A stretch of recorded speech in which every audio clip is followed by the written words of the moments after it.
Hello, welcome to my channel physio tips and tricks with Manisha. आज इस video में मैं बात करने वाली हूँ कि एसीएल रिकंस्ट्रक्शन के बाद, एसीएल की सर्जरी के बाद आपको किन बातों का ध्यान रखना है, कौन कौन सी एक्सरसाइजेस करनी है और कैसे आप अपनी वापस से नॉर्मल एक्टिविटी में वापस कैसे जा सकते हैं। तो एसीएल की सर्जरी के बाद जो रिहैबिलिटेशन का प्रोसेस है वो काफ़ी लंबा होता है। 6 हफ्तों तक हम एक्सरसाइजेस करवाते हैं पेशेंट को, जिसको मैंने आप 2 फेजेस में डिवाइड किया है। फेज़ 1 में हम बात करेंगे कि आपको डे 1 से लेके दूसरे हफ्ते तक कौन कौन सी एक्सरसाइजेस करनी है।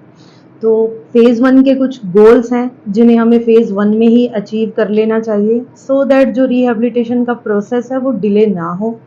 तो हमारा पहला गोल जो रहेगा वो है कि पेशेंट का पेन और स्वेलिंग कैसे कम करें। तो पेन एंड स्वेलिंग को कम करने के लिए डे 1 से हम कुछ एक्सरसाइजेस स्टार्ट करवाते हैं, आइस पैक देते हैं पेशेंट को और लिम्ब को थोड़ा एलिवेट करके रखते हैं, सो दैट पेन और स्वेलिंग कंट्रोल हो सके। सेकंड जो गोल है उसमें हम फोकस करेंगे कि नी एक्सटेंशन को full range of motion, knee extension कैसे अचीव किया जाए। जितना ज़रूरी घुटने का मुड़ना है, नी फ्लेक्शन ज़रूरी है, उतना ही नी एक्सटेंशन भी ज़रूरी है, क्योंकि कई पेशेंट्स में ना फिक्स्ड फ्लेक्शन डिफॉर्मिटी हो जाती है, घुटना थोड़ा उठा रहता है, तो वो डेवलप ना हो उसका हमें ध्यान रखना है। थर्ड, हमें फोकस करना है पटेलर की मोबिलिटी पे, पटेला की मोबिलिटी पे, क्योंकि ये बहुत ज़रूरी है। जब आप 2 हफ्ते के बाद घुटने को धीरे धीरे मोड़ेंगे तो अगर आपकी स्टिफ हो गई तो घुटना पूरा मुड़ नहीं पाएगा, बेंड नहीं हो पाएगा। सो दैट हमें डे 1 से ही कोशिश करनी है, पटेला की मोबिलिटी पे ध्यान देना है।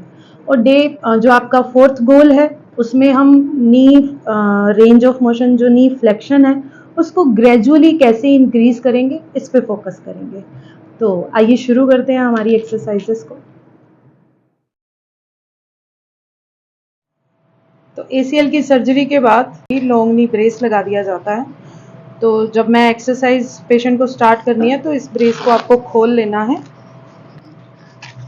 तो इसके नीचे स्टिचेस होते हैं जहाँ से ऑपरेट किया गया है इनका एसीएल।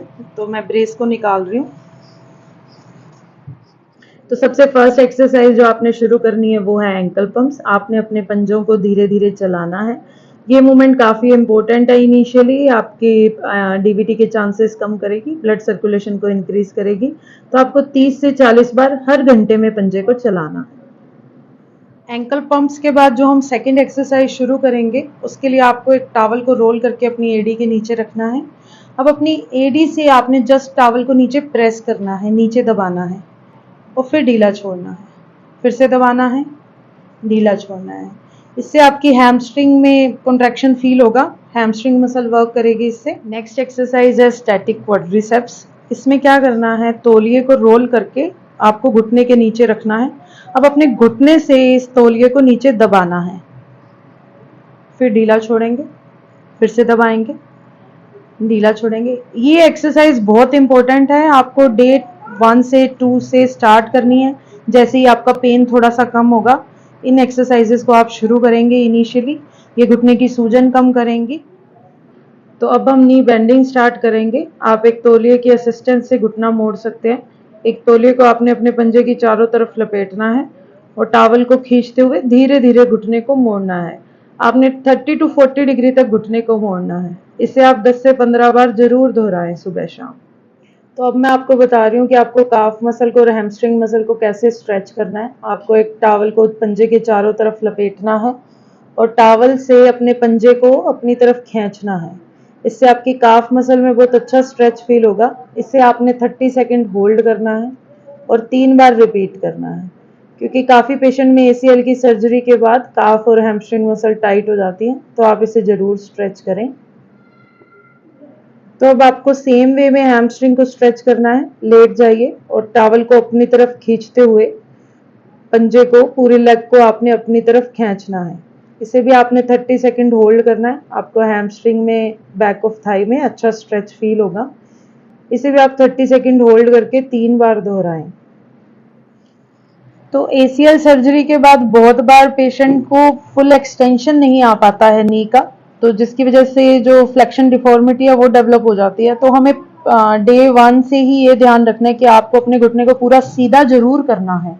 तो उसके लिए मैंने एक टावल को प्लेस किया है पैर के नीचे और अब आपने घुटने से नीचे दबाना है बेड को, नीचे लेके जाना है और फिर उठाना है।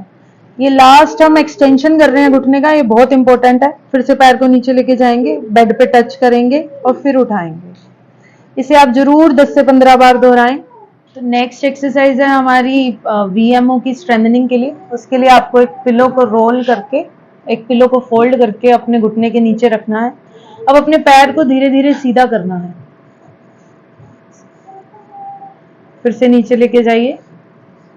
ये टर्मिनल एक्सटेंशन है, इसे आप जरूर करें सो दैट जो आपका नी का फुल एक्सटेंशन मेंटेन रहे।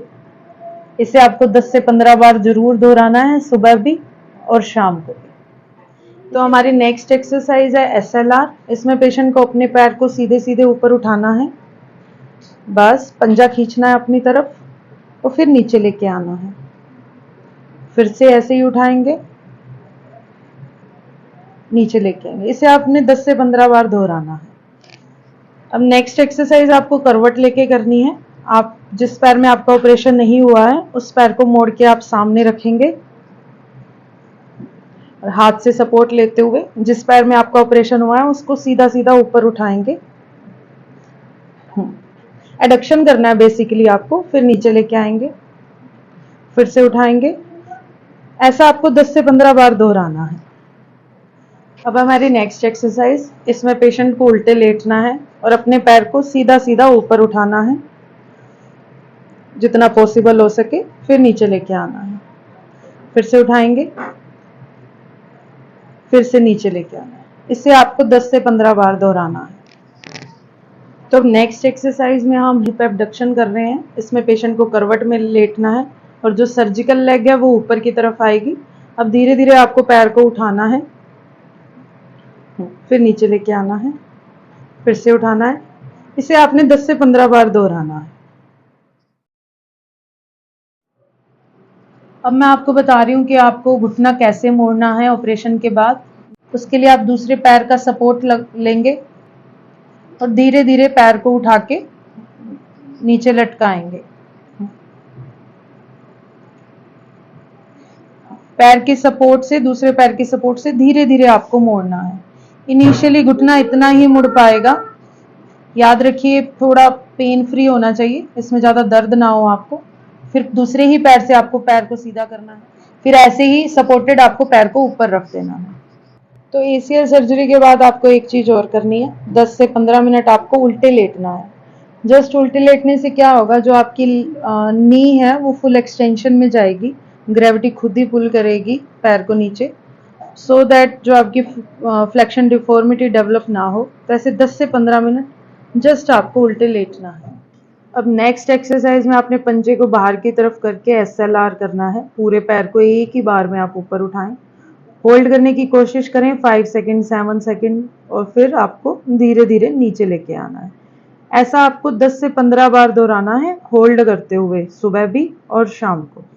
अब मैं आपको बता रही हूँ पटेला का मोबिलाइजेशन, जो कि एसीएल के बाद कई पेशेंट में पटेला की स्टिफनेस काफ़ी कॉमन है। तो आपको पटेला को अच्छे से ग्रिप करके साइड टू साइड मूव करना है। आपको ये 10 से 15 बार और फिर ये ऊपर और नीचे ग्रिप करके आपको पटेला को ऊपर और नीचे मूव करना है। इसे भी आप 10 से 15 बार सुबह शाम दोहराएं। अब आपको वॉकर की सपोर्ट से थोड़ा थोड़ा वेट शिफ्ट करना है अपनी सर्जिकल लेग पे।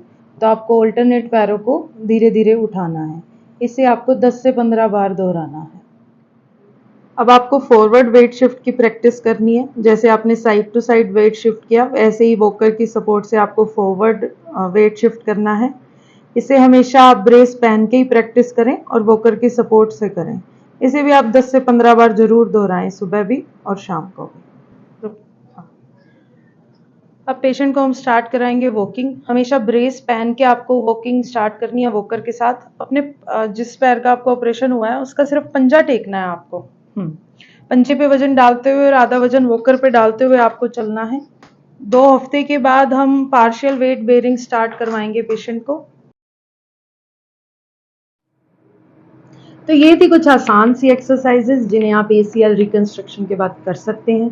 इन एक्सरसाइजेस को शुरू करने से पहले आप अपने डॉक्टर से ज़रूर सलाह ले लें और कुछ बातों का आपको ये ध्यान रखना है कि आपको पहले हफ्ते में 30 to 40 डिग्री तक ही नी फ्लेक्शन करना है और दूसरे हफ्ते में आपको 90 डिग्री तक नी फ्लेक्शन कर लेना है, सो दैट आपका जो प्रोसेस है रिहेबिलिटेशन का वो डिले ना हो।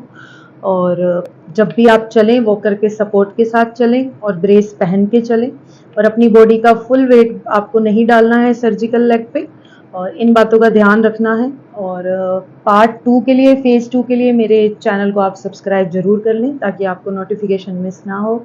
और कोई भी क्वेरी हो आप कमेंट सेक्शन में पूछ सकते हैं और मेरे चैनल को लाइक शेयर करना ना भूलें। Thanks for watching.